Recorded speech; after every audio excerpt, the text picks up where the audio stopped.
Hi hello నమస్తే welcome back to iDream media. ఈరోజు మనతో ఉన్నారు ఇమిగ్రేషన్ కన్సల్టెంట్ అలాగే EB5 వీసా ఎక్స్పర్ట్ అయిన ఆదిత్య మల్లెలా గారు. సార్తో మాట్లాడదాం. Hi sir.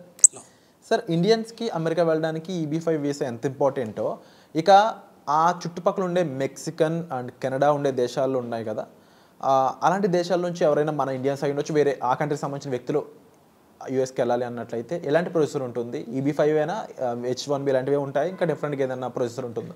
So EB5 visa అంటేనేమో మనకి ఏంటంటే ఇన్వెస్టర్ వీసా. సో మన మనీని మనం కనుక యూఎస్లో ఇన్వెస్ట్ చేస్తే దాన్ని బేస్ చేసుకొని మనకి వర్క్ ఆథరైజేషన్స్ అలానే గ్రీన్ కార్డ్ త్వరగా రావడానికి, ఇప్పుడున్న సిచ్యువేషన్లో 100 years పైన పడుతుంది కాబట్టి గ్రీన్ కార్డ్ రావడానికి మన మనీని లిక్విడేట్ చేసుకొని 8 crores ఆఫ్ మనీని యూఎస్లో ఇన్వెస్ట్ చేయడం వల్ల ఈ EB5 వీసా ద్వారా మనం ఏంటంటే వర్క్ చేసుకోవచ్చు. అలానే మనం త్వరగా గ్రీన్ కార్డ్ వస్తాం జరిగింది. సో అలానే 8 crores అనేది వెనక్కి వస్తాం జరిగింది. ప్లస్ ఏంటంటే ఎంటైర్ ఫ్యామిలీ అనేది క్వాలిఫై అవుతున్నాం. సో ఏంటి ఇక్కడ పర్పస్ ఏంటి అంటే EB5 ఫస్ట్ ఏంటంటే పర్మనెంట్ రెసిడెంట్ త్వరగా అవడానికి ఒక అవకాశం అనమాట. నెక్స్ట్ అసలు వర్క్ చేసుకోవాలి అంటే eligibility to work and settle in US వస్తుంది. అందరూ వెళ్ళేది ఎలా అంటే ఎంప్లాయ్మెంట్ పర్పస్కో ఎడ్యుకేషన్ పర్పస్కో వెళ్ళి ఎంప్లాయ్మెంట్ కింద కన్వర్ట్ అయ్యి తర్వాత ఏంటంటే పర్మనెంట్ రెసిడెంట్గా అవుతారు.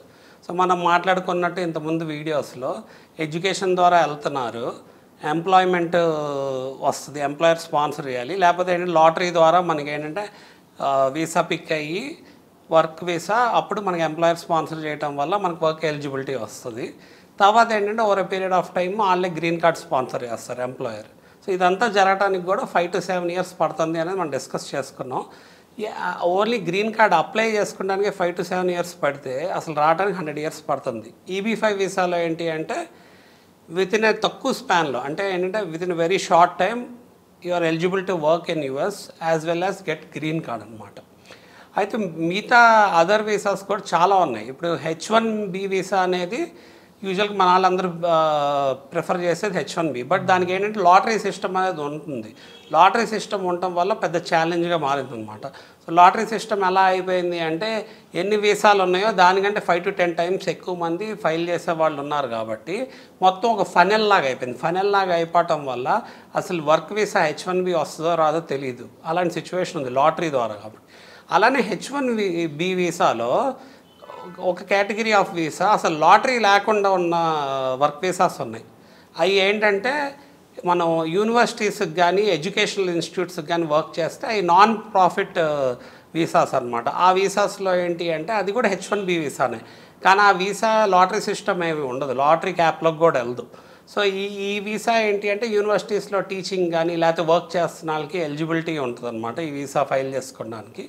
అలానే వాళ్ళు మళ్ళీ ఆ వీసాని వేరే ఎంప్లాయర్కి ట్రాన్స్ఫర్ చేసుకోవాలంటే సేమ్ అదే నాన్ ప్రాఫిట్ ఇన్స్టిట్యూషన్కే ట్రాన్స్ఫర్ చేసుకోవాలి. అంటే యూనివర్సిటీ టు యూనివర్సిటీ అలా ట్రాన్స్ఫర్ చేసుకోవడానికి ఉంటుంది యూజువల్గా. మనకి EB5 వీసా అనేది ఎవరైనా అప్లై చేసుకోవచ్చు, ఇండియా నుంచి అప్లై చేసుకోవచ్చు, ఆల్రెడీ యూఎస్లో ఉన్న వాళ్ళు అప్లై చేసుకోవచ్చు, ఎవరైతే గ్రీన్ కార్డ్ త్వరగా రావాలనుకుంటున్నారు, వర్క్ ఆథరైజేషన్ త్వరగా రావాలి. అలానే దుబాయ్, ఆస్ట్రేలియా, కెనడా, మెక్సికో నుంచి కూడా ఎవరైనా అప్లై చేసుకోవచ్చు. ఎందుకు అంటే EB5 వీసా ఫండ్స్ అనేవి కూడా throughout all across all the world నుంచి మనకి ఫండ్స్ అనేది డిఫరెంట్ కంట్రీస్ నుంచి వస్తాం జరిగిద్ది. అలానే డిఫరెంట్ పీపుల్ ఫైల్ చేసుకోవడం జరిగిద్ది. ఎస్పెషలీ మనకి India, China, Mexico, Vietnam, Philippines వీళ్ళందరికీ వెయిటింగ్ లిస్ట్ ఉంది కాబట్టి. అయితే మనకి ట్రీటీస్ ఉంటాయి. యూఎస్కి ఏంటి అంటే ఇప్పుడు ఇది పెద్ద ల్యాండ్ ఆఫ్ ఆపర్చునిటీస్ అన్ను, యూఎస్ అనేది ఇట్స్ పైనీర్ కదా. సో అలా డిఫరెంట్ వరల్డ్ వైడ్ యూఎస్కి చాలా కంట్రీస్లో డిఫరెంట్ ట్రీటీస్ ఉంటాయి. ఎస్పెషల్లీ ట్రీటీస్ ఎలా ఉంటాయంటే నైబరింగ్ కంట్రీస్తో కూడా ట్రీటీస్ ఉంటాయి. సో కెనడా, మెక్సికో సిటిజన్స్ అనుకోండి, వాళ్ళకి నాఫ్టా అని చెప్పి ఒక అగ్రిమెంట్ ఉంది. అంటే నార్త్ అమెరికన్ కాంటినెంట్ కాబట్టి north American free trade agreement అని ఉంది. సో వాళ్ళు ఎవరన్నా యూఎస్లో వచ్చి వర్క్ చేయాలనుకోండి, మనం వింటూ ఉంటాం కదా, కొంతమంది కెనడా వెళ్ళి యూఎస్లో అంటే చాలా టైం పడుతుంది సిటిజన్ అవడానికి లేదా పర్మనెంట్ రెసిడెంట్ అవడానికి అని. కెనడా అయితే త్వరగా 7 to 10 yearsలో సెటిల్ అయిపోవచ్చు. బట్ ఇప్పుడు రూల్స్ మారినాయి. అక్కడ కెనడాలో కూడా ఏంటంటే టెంపరీ PR వచ్చి ప్రావిన్సీ PR, తర్వాత ఏంటంటే కంట్రీ PR వస్తుంది, తర్వాత సిటిజన్షిప్ వస్తుంది జరిగింది.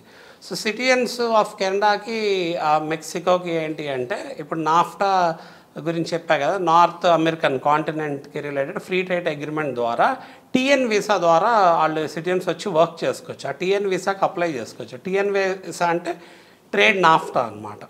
అది ఎందుకంటే నైబరింగ్ కంట్రీస్ కదా, ఇప్పుడు నార్త్ అమెరికన్ కాంటినెంట్ అంటే మనకి మెక్సికో, కెనడా అన్ను యుఎస్ఏ కదా నైబరింగ్ స్టేట్స్. మెక్సికోలో చూస్తే ఎక్కువ ఇల్లీగల్ ఇమిగ్రెంట్స్ కూడా ఎక్కువ మంది యుఎస్ ఎంటర్ అవుతున్నారు. ఇప్పుడు ట్రంప్ కూడా దాని మీద కదా ఎక్కువ ఫైట్ చేస్తుంది, ఇల్లీగల్ ఇమిగ్రేషన్ ఉందని. బట్ వాళ్ళకి ఈ ప్రొవిజన్ ఉంది టీఎన్ వీసా అనేది. మనకి ఎలా అయితే ఇండియాకి నేపాల్తో ఇండో నేపాల్ ఫ్రెండ్షిప్ ట్రీటీ ఎలా అయితే ఉందో, అంటే నేపాల్ సిటిజన్స్ ఇండియాకి వచ్చి వర్కర్స్ కింద కూడా వర్క్ చేస్తూ ఉంటారు, అలానే సిమిలర్ కైండ్ ఆఫ్ ట్రీటీ యుఎస్కి మెక్సికో కెనడాతో ఉంది. ఇదే కాకుండా అదర్ కంట్రీస్తో కూడా యుఎస్కి చాలా కంట్రీస్తో ట్రీటీస్ ఉంటాయి. ప్రతి కంట్రీకి ట్రీటీస్ ఉంటాయి డెఫినెట్గా. ఆ ట్రీటీస్ని బేస్ చేసుకొని ఒక్కోసారి ఆ వీసా అమెండ్మెంట్స్ కానీ అడ్జస్ట్మెంట్ కానీ ఓన్లీ మనం కన్వెన్షనల్ ఎప్పుడు H1B గురించో లేకపోతే L కేటగిరీ వర్క్ వీసాస్ గురించి వీటి గురించే మాట్లాడుకుంటూ ఉంటాం కదా. ఈ కాకుండా వేరే అదర్ వీసాస్ కూడా ఉంటాయి అన్నమాట. ఇప్పుడు ఆస్ట్రేలియన్ సిటిజన్స్ అనుకోండి, E3 వీసా కింద వాళ్ళు వచ్చి వర్క్ చేసుకోవచ్చు, వాళ్ళకి ఆ ఎలిజిబిలిటీ ఉంది. అలానే H1B1 అని ఇంకో వీసా కేటగిరీ ఉంది. అదేంటంటే సింగపూర్ అండ్ చైల్డ్ నేషనల్స్కు ఇయర్లీ ఒక 1400 నుంచి 5000 వరకు వీసా శాంక్షన్ అవుతాయి. వాళ్ళు కూడా ఏంటంటే యుఎస్ ఎంటర్ అవడానికి H1B1 అనే వీసా ఒకటి ఉంది. మోర్ ఓవర్ అందరూ ఎక్కువగా అడిగేది ఏంటంటే EB5 వీసా అనగానే మనం యూజువల్గా మాట్లాడుకునేది ఏంటంటే ఇన్వెస్ట్మెంట్స్ గురించి మాట్లాడుకున్నాం. ఇన్వెస్ట్మెంట్స్ గురించి మాట్లాడుకున్నప్పుడు అంత బిజినెస్ గురించి, అలానే మన మనీ ఎక్కడికి వెళ్తుంది, ఎంప్లాయ్మెంట్ ఎంత జనరేట్ అవుతుంది, అక్కడ ఎకానమీ ఎంత జనరేట్ అవుతుంది, దాన్ని గుర్తించే మనకి EB5 వీసాలో మన సోర్స్ ఆఫ్ ఫండ్ని గుర్తించి దానివల్ల ఎంప్లాయ్మెంట్ ఎకానమీ జనరేట్ అయ్యిందని మనకి గ్రీన్ కార్డ్ కానీ అక్కడ ఎంప్లాయ్మెంట్ ఆథరైజేషన్ కానీ ఇస్తుంది జరుగుతుంది కదా. సో E2 వీసా అని ఒక వీసా కేటగిరీ ఉంది. ఈ వీసా కేటగిరీ ఏంటంటే ఎస్పెషల్లీ ఒక యుఎస్కి ఒక 70 కంట్రీస్తో ట్రీటీ ఉంది. E2 వీసా క్వాలిఫై అవుతాయి ఆ కంట్రీస్ అన్నీ, లైక్ ఆస్ట్రేలియా లేకపోతే ఇటలీ ఇలాంటి కంట్రీస్ అన్ని, అలానే కెరేబియన్ ఐలాండ్స్ కొన్ని కంట్రీస్ అన్ని, జర్మనీ అలాంటి కంట్రీస్ అన్ని క్వాలిఫై అవుతాయి. సో E2 వీసా ఏంటంటే ఎవరైతే యుఎస్కి వచ్చి బిజినెస్ చేసుకోవాలి అనుకుంటున్నారు. ఇప్పుడు EB5 వీసాలో కూడా EB5 వీసా క్వాలిఫై అయితే వాళ్ళు బిజినెస్ చేసుకోవచ్చు. బట్ ఏంటంటే EB5 వీసాలో మనం మాట్లాడుకున్నాం కదా, డైరెక్ట్ ఇన్వెస్ట్మెంట్ ఉంది, లేకపోతే త్రూ రీజనల్ సెంటర్ ఇన్వెస్ట్మెంట్ కూడా ఉంది. బట్ ఇక్కడ EB5 వీసాలో ఏంటి అంటే వర్క్తో పాటు గ్రీన్ కార్డ్ కూడా వస్తుంది జరిగింది. బట్ ఇక్కడ E2 వీసాలో ఏంటి అంటే it especially for establishing and business enterprise. అంటే ఎవరైనా ఆంటర్ప్రెన్యూర్గా యుఎస్ అంటే పెద్ద ల్యాండ్ ఆఫ్ ఆపర్చునిటీస్ కదా, అక్కడ బిజినెస్ చేసుకోవాలి అనుకున్న వాళ్ళకి ఈ E2 వీసా ద్వారా వాళ్ళు ఎగ్జిస్టింగ్ బిజినెస్ని ఏదైనా టేక్ ఓవర్ చేసి ఇంప్రూవ్ చేసుకోవచ్చు, లేకపోతే కొత్త బిజినెస్ ఏమన్నా ఎస్టాబ్లిష్ చేయొచ్చు, లేకపోతే ఫ్రాంచైజెస్ ఉన్నాయనుకోండి, ఫ్రాంచైజెస్ని టేక్ చేసి E2 వీసా కింద వాళ్ళు క్వాలిఫై అవ్వడం జరిగింది అనమాట. ఇలా రకరకాల వీసాలు ఉన్నాయి. బట్ EB5 వీసా ఏంటి అంటే మన సోర్స్ ఆఫ్ ఫండ్స్ ఏదైతే $8,800,000 మనం మాట్లాడుకున్నాం, ఇంక 8 crores తీసుకెళ్ళి యూఎస్లో ఇన్వెస్ట్ చేస్తే అవి రీజనల్ సెంటర్ ఎంటిటీస్ కింద మనం ఇన్వెస్ట్ చేయడం జరుగుతుంది. ఎందుకు అంటే డైరెక్ట్ EB5 ఇన్వెస్ట్మెంట్ కూడా ఉంది. బట్ అక్కడ మీకు నిజంగా బిజినెస్ ఎక్స్పర్టీస్ కావాలి. అలానే ఏంటంటే you don't want to lose your money కదా, మీరు ఇన్వెస్ట్ చేసిన మనీ రిస్కీ జోన్లోకి వెళ్ళి మీకు అసలు కంప్లైన్స్ ఎక్స్పర్టీస్ లేకపోతే మీ ఇమిగ్రేషన్ గోలు బిజినెస్ గోలు రెండు ఫెయిల్ అయ్యే సిచ్యువేషన్ ఉందనుకోండి, అప్పుడు ఇబ్బంది అయింది. ఎందుకు అంటే మనం ఇన్వెస్ట్ చేసే డబ్బుల వల్ల లైక్ వాళ్ళకి ఒక ఎకనామికల్ క్యాలిక్యులేషన్ ఉంటుంది, అక్కడ ఎకానమీ ఎంప్లాయ్మెంట్ జనరేట్ అవ్వాలి అని. Like let's say next for example ఒక 30 monthsకి ఫుల్ టైమ్ ఎంప్లాయ్మెంట్స్ ఇంత శాలరీ, ఒక పర్టికులర్ శాలరీ కట్టే ఎంప్లాయ్మెంట్ అక్కడ జనరేట్ అవ్వాలి for citizens or like workers there అని ఉంటుంది ఆ క్యాలిక్యులేషన్. దాన్ని ఫుల్ఫిల్ చేయాలి అంటే రీజనల్ సెంటర్స్ ద్వారా ఇన్వెస్ట్ చేసుకుంటే త్వరగా ఫాస్ట్గా అడ్వాంటేజ్ ఉంటుంది అనమాట. సో EB5 వీసా ద్వారా నెక్స్ట్ 6 to 8 monthsలో వర్క్ ఆథరైజేషన్స్ వచ్చేస్తాయి.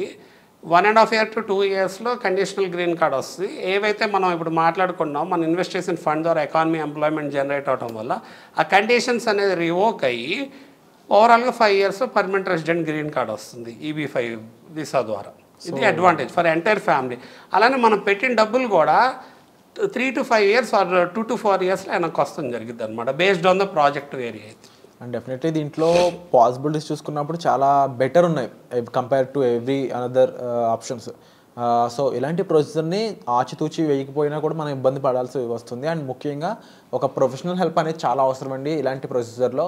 అండ్ డెఫినెట్లీ ఇది మీ కెరియర్ మాత్రమే కాదు, ఓవరాల్ మీ లైఫ్కి, మీ ఫ్యామిలీ లైఫ్ కూడా సంబంధించిన విషయం కాబట్టి మీరైతే యాజ్ ఎ రైట్ ప్రొఫెషనల్గా అడ్వకేట్ ఆదిత్య గారి యొక్క హెల్ప్ తీసుకున్నట్లయితే ఈ పూర్తి ప్రొసీజర్ని ఎటువంటి ఇబ్బంది లేకుండా రైట్ ఫార్వర్డ్లో మీరు మెన్షన్ చేసి క్లోజ్ చేసుకోవచ్చు. అక్కడ మీరు సిటిజన్షిప్ని పొందొచ్చు. సో ఇలాంటి మంచి ఎపిసోడ్ మీకు కావాలని అనుకున్నట్లయితే వెంటనే ఈ ఛానల్ సబ్స్క్రైబ్ చేసుకోండి. మరీ ముఖ్యంగా ఈ వీసా ప్రొసీజర్ సంబంధించిన మరిన్ని డీటెయిల్స్ కోసం మీరు డైరెక్ట్గా సార్తో మాట్లాడాలనుకున్నట్లయితే డిస్ప్లే అవుతున్న నెంబర్స్ కాల్ చేసి మీరు పూర్తి వివరాలు అనేవి తెలుసుకోవచ్చు. Thank you so much.